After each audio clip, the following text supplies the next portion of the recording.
अस्सलाम वालेकुम dear students. आज के इस लेक्चर में हम रोमांटिसिज्म की बात करेंगे कि रोमांटिसिज्म है क्या, उसकी डेफिनेशन क्या है और द मूवमेंट ऑफ रोमांटिसिज्म कब शुरू हुई और उसकी रीजंस क्या थी। बेसिकली हमने पिछले लेक्चर्स में भी बात की है कि प्योरिटन एज जो थी, जिसे हम एज ऑफ मिल्टन भी कहते हैं, that was a very stirring और चेंजिंग एज थी in the history of English people and the English literature as well. In the history of the people इस सेंस में कि जो वो किंगशिप से जो किंग का जस्टिफाइड राइट था to rule over the common public, उससे वो पार्लियामेंटेरियन सिस्टम की तरफ आ रहे थे, कॉमन मैन के राइट टू वोट की तरफ आ रहे थे। तो उस ट्रेडिशन, ये पॉलिटिकल ट्रेडिशन की चेंजिंग थी। और इसी तरह क्लासिसिज्म के जो पैटर्न्स थे, जिसकी हमने पिछले लेक्चर में बात की थी कि पोप की language same, artificial language same, themes थे। शेक्सपियर को भी अगर हम देखें तो किसी हद तक वो भी जो है क्या नाम है, क्लासिक है। और उसके पैटर्न भी, क्योंकि उसके सारे किरदार जो है वो किंग्स एंड क्वींस के इर्द गिर्द घूमते रहते हैं, प्रिंस एंड प्रिंसेस के इर्द गिर्द घूमते हैं। उसके 37 प्लेज हैं, तो all are about the kings and the queens ना। जबकि रोमांटिसिज्म में कॉमन मैन की बात की गई। 1798 में लिरिकल बैलेट्स छपी विलियम वर्ड्सवर्थ की। तो उसमें बेसिक जो स्टांस था, that was the poetry for a common man in the language of a common man. तो इस एज को अगर हम कंपैरेटिव में देखें, कंपैरिजन में देखें, जिस तरह प्योरिटन एज जो है वो पिछली एज के रिस्पॉन्स में नेटिव थी, नई थी, नॉवल थी, तो इसी तरह जो रोमांटिसिज्म की मूवमेंट है, that is basically the continuity of the puritan stance उस वक्त की। इसमें आम बंदे की थीम्स की बात की गई है कि लाजमी नहीं कि जो शेक्सपियर का किंग है he can be the hero of a novel और अ पोएम। वर्ड्सवर्थ की पोएम लूसी ग्रे है, she is a country girl, एक आम गांव में रहने वाली लड़की है, तो उसके ऊपर उसने नज़म लिखी है। जब अगर हम वो पॉलिटिकल रेफरेंस से हवाले से बात करें तो इस एज में बेसिकली ये एज जो है वो पॉलिटिकल अनरेस्ट की एज भी है। यानी फ्रेंच रेवोल्यूशन आया, उसके बाद इंडस्ट्रियल डेवलपमेंट हुई, डेमोक्रेसीज की स्टांसेस जो है वो अराइज हुए। तो हिस्ट्री के हवाले से, पॉलिटिकल हिस्ट्री के हवाले से भी और इंग्लिश लिटरेचर की हिस्ट्री के हवाले से भी जो है ना, ये एज बहुत रिच है। इसको second age of cultivation, second age of writing, second age of common man romanticism कहा जाता है। Second age of common man की जो वॉइस है वो इसमें बहुत देखी जा सकती है। The first half of the 19th century records the triumph of the Romanticism in literature and of the democracy in the government. And the two movements are so closely associated. हमें ऐसे लगता है कि कहीं डेमोक्रेसी जो है उसने literature को इन्फ्लुएंस किया, या लिटरेचर ने जो है वो डेमोक्रेसी को। मैं यूँ बताता जाऊँ कि लिटरेचर में बेसिकली पहले वॉइसेस उठती हैं कि इस तरह की वॉइस, सॉरी, इस तरह की सोसाइटी हो, इस तरह का किंग और बादशाह का और आम पब्लिक का रिलेशनशिप हो, तो उसके अकॉर्डिंगली, इस स्टांस के अकॉर्डिंगली फिर सोसाइटी फार्मूलेट होती है वैसे। फिर दूसरा स्टांस ये होता है कि जमहूरियत जो होती है वो इस तरह का पॉलिटिकल फॉर्मेशन फिनोमिनन क्रिएट करती है कि आम पब्लिक को लिटरेचर में उस तरह के इन्फ्लुएंसेस आते हैं। ये टू वे बेसिकली अप्रोचेस हैं, डेमोक्रेसी टूवर्ड्स लिटरेचर या literature towards the democracy. And in so many nations and in so many periods of the history that one must wonder if there be one, not some relation of the cause and effects between them. Just as we understand the tremendous energizing influence of Puritanism in the matter of English liberty. जैसे प्योरिटनिज्म movement थी तो उसने English nation की liberty के लिए बहुत काम किया, by remembering that the common people had begun to read and that their own book was the Bible. So we may understand this age of popular government by remembering that the chief subject of romantic literature was the essential nobleness of the common man and the value of individual. बच्चे यही दो themes हैं जो हमने romanticism प्योरिटनिज्म में भी बात की थी कि पर्सनल राइटियसनेस और इंडिविजुअल की जो वैल्यू है वो प्योरिटनिज्म में स्टांस को अराउज हुआ था। तो यही वाले जो है वो रोमांटिसिज्म है कि nobleness of the common man and the value of the individual. As we read now that the brief portion of the history which lies between the Declaration of Independence 1776, ये अमेरिका इस साल में आज़ाद हुआ था। Declaration of independence America का है, 1776 में America आज़ाद हुआ था। And the English Reform Bills of 1832, we are in the presence of such mighty political upheavals that the age of revolution, यानी इस एज से पीछे जो है वो revolutions की एज थी। तो 1798 से लेकर यानी 1776 में अमेरिका आज़ाद हुआ, 1798 में वर्ड्सवर्थ ने लिरिकल बैलेड्स लिखी। तो बेसिकली रोमांटिसिज्म की मूवमेंट का ये कहा जाता है कि that was started from 1798 is the only name by which we can adequately characterize it. Its great historic movement become intelligible only when we read that what was written in this period. For the French Revolution and the American Commonwealth, as well as the establishment of a true democracy in England by the Reforms Bill, ये 1832 में reform bill आया था जिसमें यही right to vote था और women को for the first time जो है इसी में सॉरी जो 1832 का जो वोट था उसमें रिफॉर्म्स बिल था ये कि कॉमन मैन को राइट टू वोट दिया जाए। आम जो पब्लिक है इसमें पहली दफ़ा मेन को राइट टू वोट मिला था, वुमेन को जो है वो 1928 में जाकर मिला। यानी 1832 से पहले आम आदमी को वोट देने का राइट भी नहीं था, तो फिर वो कैसे पॉलिटिकल गवर्नमेंट्स बनाता। तो ये बेसिकली पिछले लेक्चर में मैंने बात की थी कि एज जो होती है वो ओवर द नाइट जनरेट नहीं होती। एजेस जो हैं तो उसके पीछे बहुत सारे फैक्टर्स सदियों से चल रहे होते हैं, तो कहीं फिर जाकर वो बिल बनते हैं। यानी कि आप यूं समझ लें कि प्योरिटन एज में जो कास्ट जो है हमारे पॉलिटिकल लीडर्स या फिर हमारे जो लिटरी लीडर्स थे, लिटरी फिगर्स थे, वो लेकर मिल्टन जैसे हो गया वो लेकर चले थे, तो वो 1832 में जाकर वुमेन मेन को राइट टू वोट मिला, आम पब्लिक को ना। तो देखिए इतना टाइम लग गया एक अचीवमेंट के लिए, काज के लिए।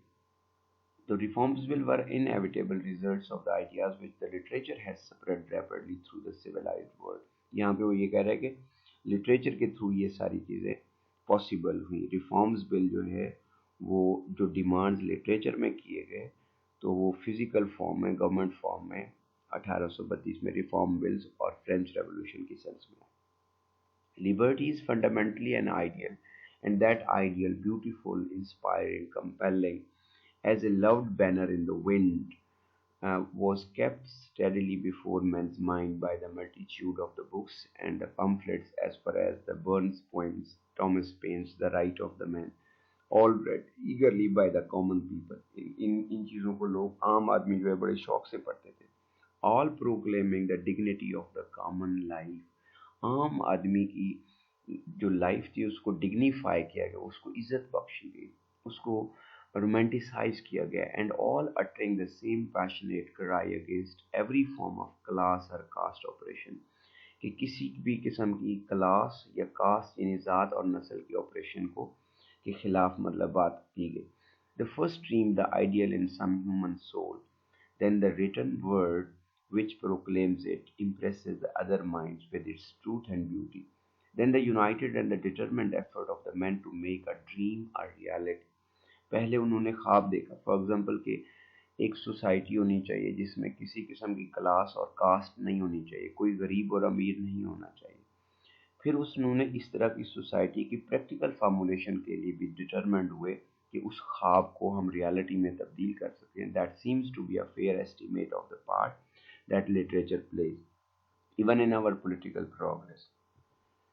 इस एज की जो हिस्टोरिकल समरी है कि कौन कौन से हिस्टोरिकल फैक्ट्स हैं वो हम देखते हैं। The period we are considering begins in the latter half of the reign of George III and ends with the accession of the Queen Victorian in 1837।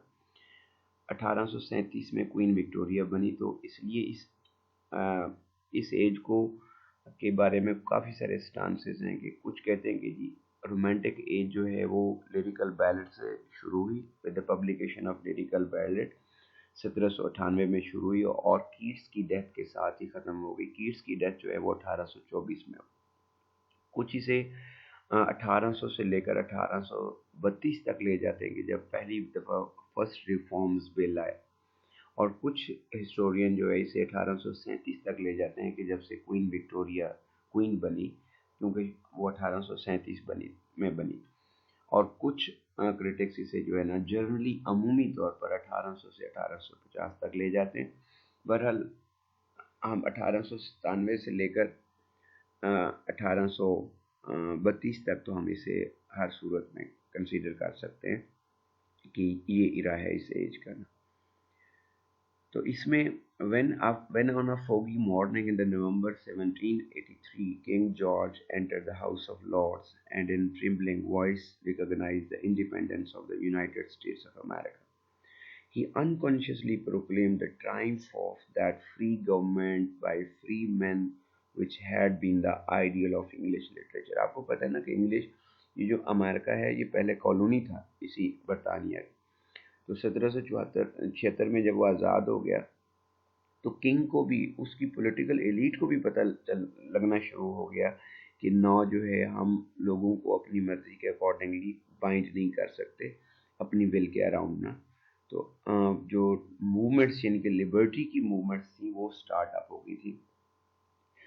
That literature of the thousand years, though it was not till 1832, when the reform bills became the law of the land, that England herself learned the lesson taught by her by America, and became the democracy of which her writers had always dreamed. The half century between these two events is one of the great turmoil, yet of the steady advance in every department of English life. The storm center of the political unrest was the French Revolution। 1879 में 1789 में French revolution आया, that frightful uprising which proclaimed the natural rights of the man. अच्छा, अब French revolution में यही था ना कि राइट्स ऑफ द मैन की बात की गई थी, evolution of the class distinction की बात की थी। भाई फ्रेंच रेवोल्यूशन में क्या ऐसी चीज़ थी, तो यही चीज़ें थी, the rights of the man की थी और evolution of the class distinction थी। Its effect on the whole civilized world is beyond computations.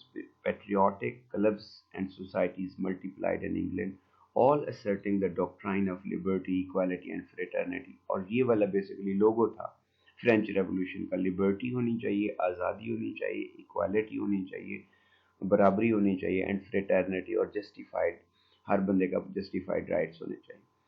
And the watchwords of the revolution, young England led by Pitt the Younger, hailed the new French Republic and offered its friendship. Old England, which pardoned no revolutions but her own, looked with horror on the turmoil in the France and misled by Burke and the nobles of the realm, forced the two nations into the war. Even Pitt saw a blessing in his at first because the sudden zeal for the fighting a foreign nation, which by some horrible preservation is generally called patriotism, might turn men's thoughts from their own to their neighbors' affairs, and so prevent a threatened revolution at the home. The causes of this threatened revolution were not political but economic. By her inventions in the steel and machinery, and by her monopoly of carrying trade, England had become the workshop of the world. Her wealth had increased beyond her wildest dreams, but the unequal distribution that wealth was a spectacle to make angels weak। यानी फरिश्ते भी आकर उसको unequal distribution of wealth and resources के ऊपर देखते थे, किसी के पास तो बहुत कुछ था और किसी के पास कुछ भी नहीं था। द इन्वेंशन ऑफ मशीनरी, इसी एज में 1837 में से 32 में जो मशीनरी थी, जो रेलवे के ट्रैक्स बिछाए गए और उसके हवाले से जो वापस मतलब रेवेन्यू जनरेट हुआ, तो दैट वाज बेसिकली दोनों सेंस में बचे था कि इकोनॉमिक हवाले से हेल्थ वेल्थ जो थी अक्यूमुलेट भी बहुत हुई, लेकिन प्रॉब्लम ये था कि अनजस्टिफाइड था unequal distribution of wealth and resources था। यानी कैपिटलिस्ट स्टांस जो है वो क्रिएट हुआ कि जो इन्वेस्टर था उसके पास बहुत सारा पैसा था और जो मजदूर था उसके पास कुछ भी नहीं था।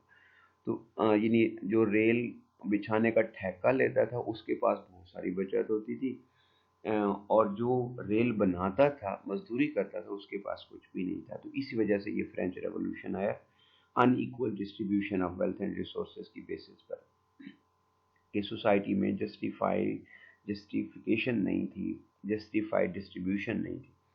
The invention of the machinery at first threw thousands of skilled hand workers out of the employment. In order to protect a few agriculturalists, heavy duties were imposed on the corn and the wheat, and bread rose to the famine prices just when laboring men had the least money to pay for it. यानी उनके पास खाने पीने के ये जो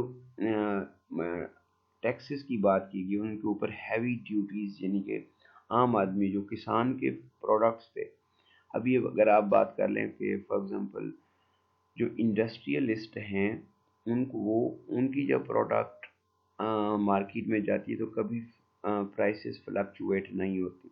यानी कपड़ा जो है वो पिछले साल भी जिस रेट पर बिक रहा होता है वो अभी उसी रेट पर बिक रहा होता है। लेकिन जो किसान की फसल है तो वो जब बिल्कुल रेडी हो जाती है at the time of production होती है तो तब उसकी प्राइस जो है वो 3,000 या 3,500 होती है, और जब वो ख़त्म हो जाती है तो उसके बाद उसकी प्राइस, यानी जब उसकी वापस लेने की बारी आती है, किसान जब वही गंदम वापस लेता है तो उसके लिए वो बहुत ज़्यादा महंगी हो जाती है। यानी फ्लक्चुएशन इन द प्राइस है जो है।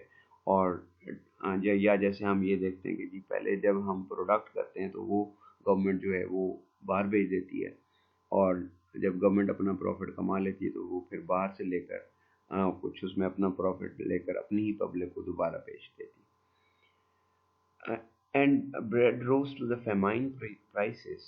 There followed a curious spectacle. While England increased in wealth and spent vast sums to support her army, और ये वाला वो ज़माना था जिसमें बहुत ज़्यादा उसने अपनी इंग्लैंड ने आर्मी के ऊपर खर्च किया, and subsidies her allies in the Europe, and her nobles, landowners, manufacturers, and merchants lived in increasing luxury. A multitude of the skilled laborers were clamoring for work. वो काम को ढूंढ रहे थे, काम उन्हें मिलता ही नहीं।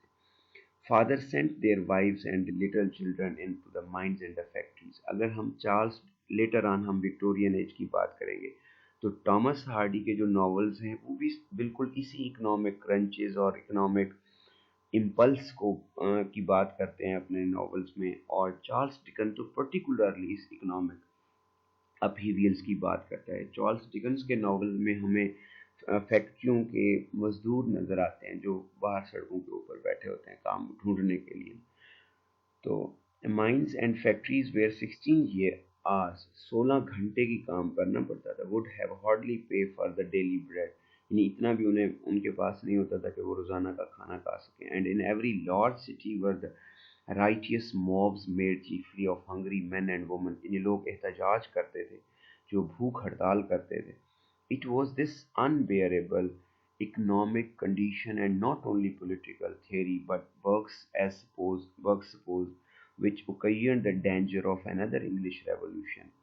It is only when we remember these conditions that we can understand two books. Adam Smith की Wealth of the Nations किताब बहुत मशहूर हुई। ये अमूमी तौर पर ऑब्जेक्टिव वगैरह में पूछा भी जाता है कि वेल्थ ऑफ नेशंस किसकी किताब है, तो एडम स्मिथ की।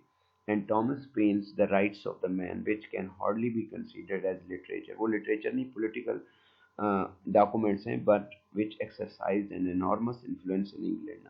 और ये वजह बनी रोमांटिक मूवमेंट की। Smith was a Scottish thinker who wrote to uphold the doctrine that labour is the only source of a nation's wealth, कि कौन सी कौम कितना काम करती है वो कौम की नेशन की वेल्थ होती है। And that any attempt to force labour into unnatural channels or to prevent it by protective duties from freely obtaining the raw materials from its industry is unjust and destructive। कि आम आदमी को जो है ना, जिसे फ्री मार्केट का concept यही है ना कि एक आम आदमी भी अपनी रेडी लगा सके, एक आम आदमी जो है अपनी इंडस्ट्री लगा सके, उसके ऊपर हैवी ड्यूटीज अगर आप चार्ज करेंगे और अननेचुरल चैनल से जब भी मतलब होगा फॉर एग्जांपल एक बंदा है सारा दिन मेहनत करता है, वो खुद ही सारे मैनेज करता है, उसके बाद गवर्नमेंट उसे उसके ऊपर अगर हैवी टैक्स लगा देती है तो that's the unnatural. Pain was a curious combination of the jackals and Hyde, shallow and untrustworthy personally, but with a passionate devotion to popular liberty. His Rights of the Man, published in London in 1791, and was like one of the Burns' lyric outcries against the institutions which oppressed humanity. Coming soon after the destruction of the Bastille, it added fuel to the flames kindled in England by the French Revolution. The author was driven out of the country, उसको निकाल दिया गया था England से ना, on the curious grounds that he endangered the English Constitution, कि उसकी किताब से इंग्लिश के आइन को खतरा है, but not until his book has gained a wide sale and influence. All these dangers, real and imaginary, चाहे वो हकीकी थे या imaginary थे, passed away when England turned from the affairs of France to remedy her own economic conditions. जैसे मैंने आपको बताया पहले भी कि हमारी जैसे किसी इंडिया के साथ या किसी भी दूसरे कंट्री के साथ लगती है, तो इंग्लैंड एंड फ्रांस की आपस में, फ्रेंच की आपस में इसी तरह लगती है. ये इंग्लैंड ने अपनी पब्लिक के ऊपर खर्च करने से ज़्यादा फ्रांस के अफेयर्स के ऊपर, फ्रेंच आर्मी को डिफीट करने के लिए, फ्रेंच को नीचा दिखाने के लिए बहुत कुछ अपना पैसा खर्च किया. The long continental war came to an end with the Napoleon's overthrow at Waterloo in 1815, and England, having gained enormously in prestige abroad, now turned to the work of the reforms at home. The destruction of the African slaves trade, इन पहले African slaves का trading होती थी, बंदे जो है slaves बेचे जाते थे, वो समझे इंडस्ट्री थी. The mitigation of horribly unjust laws, which included poor debaters and petty criminals in the same class, the prevention of the child labor and the freedom of the press, ये वाले factors थे जो French इसकी romanticism की movement वजह बने ना. The freedom of the press, the extension of manhood suffrage, the abolition of restriction against the Catholics in the Parliament, the establishment of hundreds of the popular schools under the leadership of Andrew Bell and Joseph Lancaster. These are but a few of the reforms which mark the progress of the civilization in a single half century. When England in 1833 proclaimed the emancipation of all slaves in her colonies, she unconsciously proclaimed her final emancipation from barbarism. यानी barbarism कहते हैं ये जो वैशीपन होता है. तो पहली दफ़ा जो हमारी, जिस हम हिस्ट्री ऑफ इंग्लिश लिटरेचर में, इंग्लैंड जो है वो तकरीबन 1833 में जाकर बारबरिज्म से सिविलाइजेशन की तरफ आई. तो इस एज की जो लिटरेरी करेक्टरिस्टिक्स हैं वो अब हम देखते हैं. It is intensely interesting to note how literature at first reflected the political turmoil of the age, and then when the turmoil was over, the England began her mighty works of reforms. How literature suddenly developed a new creative spirit.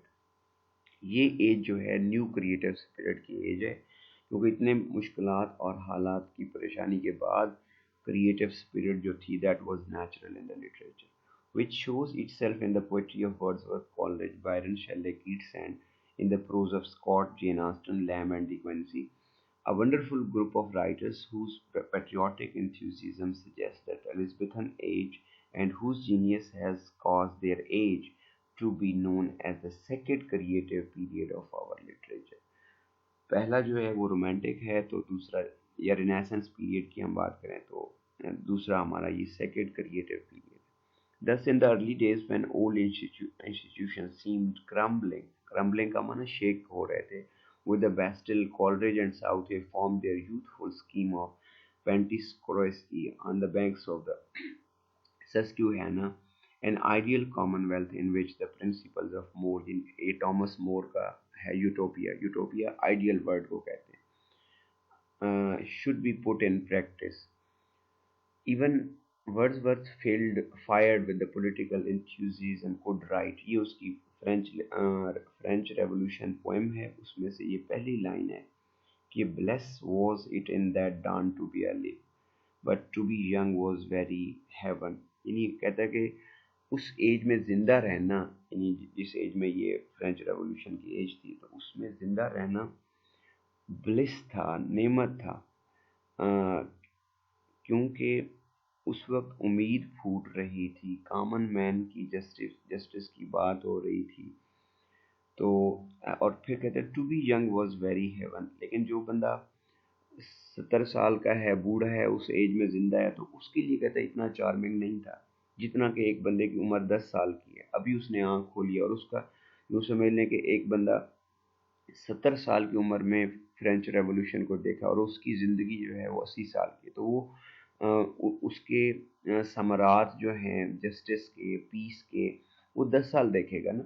लेकिन जो बंदा 10 साल का था, तो वो उसकी भी अगर उम्र 80 साल की होती है तो वो 70 साल देखेगा जस्टिस, वो उम्मीद ना। तो इसलिए कहते हैं to be young was very heaven, जबकि नौजवान होना तो और ज़्यादा blissful था. The essence of the romanticism was it must be remembered that literature must reflect all that is spontaneous and unaffected in nature and in the man, and be free to follow its own fancy in its own way. We have already noted that these characteristics in the work of Elizabethan dramatists who followed their own genius in the uh, Renaissance period. The second characteristics of this age is that it emphatically is an age of the poetry. The previous century, with its practical outlook on the life, was largely of one of the prose, but now, as in the Elizabethan age, बच्चे कहते हैं कि जहाँ पे मसाइल ज़्यादा हो वहाँ पे प्रोज ज़्यादा जनरेट होती है, और जब खुशी और खुशहाली की बात हो तो शायरी ज़्यादा पनपती है। But now, as in the age of Elizabethan age, the young enthusiast turned as naturally to the poetry as a happy man to singing. The glory of the age is in the poetry of the Scott, Wordsworth, Coleridge, Byron, Shelley, Keats, Moore, and Southey. Of its prose work, those of Scott alone had attained a very wide reading, though the essays of Charles Lamb and the novels of Jane Austen have slowly won of their authors a secure place in the history of our literature. Coleridge and Southey, who with the Wordsworth from the form the trio of the so-called lake poets, इन्हीं lake district था, जैसे ज़िला था तो उसका नाम lake था, तो इनको लेक डिस्ट्रिक्ट पोएट्स कहते हैं. Coleridge and Southey, Keats, Wordsworth wrote far more prose than the poetry, and Southey's prose is more better than his verse. It was the a characteristic of the spirit of this age, so different from our own, that Southey could say that in order to earn money he wrote in the verse what would otherwise have been better written in the prose. It was during this period that the woman assumed for the first time an important place in our literature.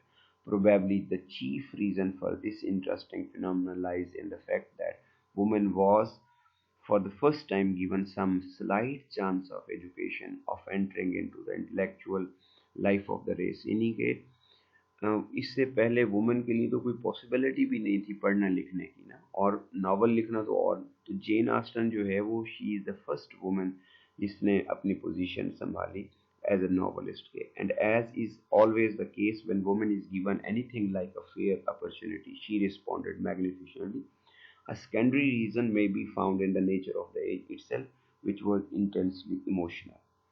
The French Revolution stirred all Europe to its depths, and during the following half century, every great movement in literature, as in politics and religion, was characterized by strong emotion, which is all more noticeably by contrast with the cold, formal, spirit of the early 18th century.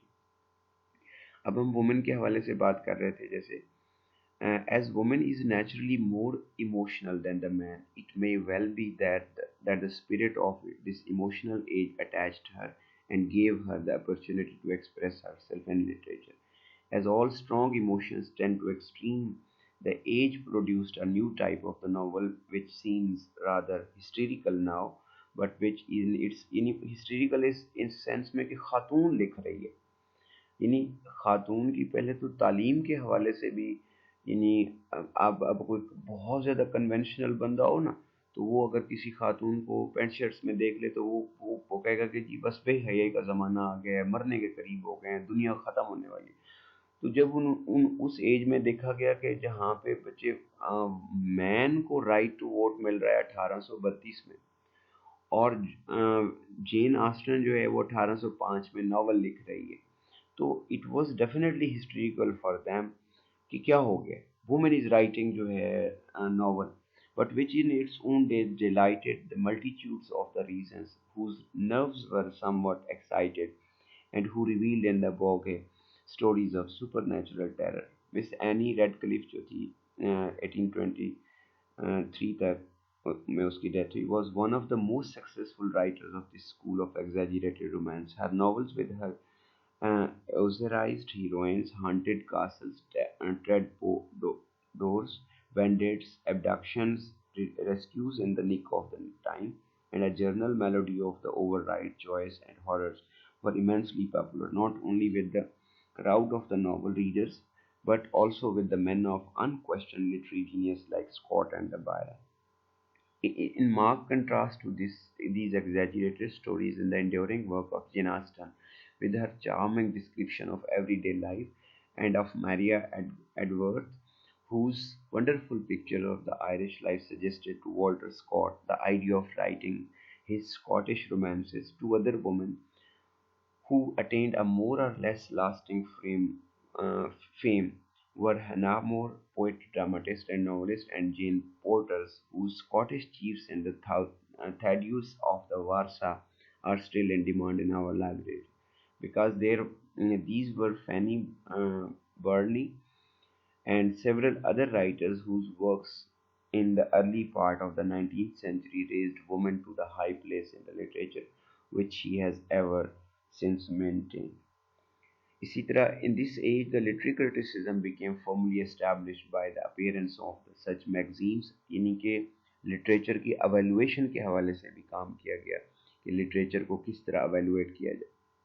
Magazines such as Edinburgh's Review, the Quarterly Review, Blackboard Magazine, and the Westminster Review, the Spectator and ये Spectator और स्टीले जो थे ये magazine थे, तो इनको sir Syed Ahmad Khan ने इनसे इम्प्रेस होकर अपना यहाँ पे मज़ामीन सर सैयद लिखे थे. The Athenaeum and the Farces magazine, these magazines edited by such men as Francis Jeffrey, John Wilson, who is known as to us as the Christopher North, and John Gibbons Lockhart, who gave us the life of the Scot, exercised an immense influence on all the subsequent literature. At first, their criticism were largely destructive, as when Jeffrey hammered Scott Wordsworth उसने सबको ये इनका वो कर दिया criticism के हवाले से ना, स्कॉट को, बायरन को most unmercifully, and Lockhart could find no good in either Keats और टेनिसन. तो लुकहार्ट को टेनिसन और कीट्स में भी कुछ नज़र नहीं आता था, but with added wisdom criticism assumed its true function of construction. And when these magazines began to seek and to publish the works of unknown writers like Hazlitt, Lamb, and Lee Hunt, they discovered the chief mission of the modern magazine, which is to give every writer of the ability the opportunity to make his work known to the world. तो ये हमारे इसको हमने political stance के हवाले से देखा कि पॉलिटिकल डेवलपमेंट्स जो है वो आदमी को, कॉमन मैन को राइट टू वोट मिला. और दूसरा फंक्शन हमने करेक्टरिस्टिक्स देखेंगे क्या क्या वजूहत थी इंग्लैंड की. इंग्लैंड ने अपनी जो पर्सनल होम डेवलपमेंट थी उसके ऊपर फोकस किया. लिटरेचर में कॉमन वॉइसेस जो है वो आई, और इसी तरह क्रिटिसिज्म में भी जो है वो आम आदमी, आम शोरा जिनको जानता कोई नहीं था, तो उनकी वॉइस भी जो है वो इंटरनेशनल ऑडियंस तक आई है. तब तक के लिए अगले लेक्चर में हम इसकी करेक्टरिस्टिक्स की बात करेंगे. तब तक के लिए अल्लाह हाफिज़.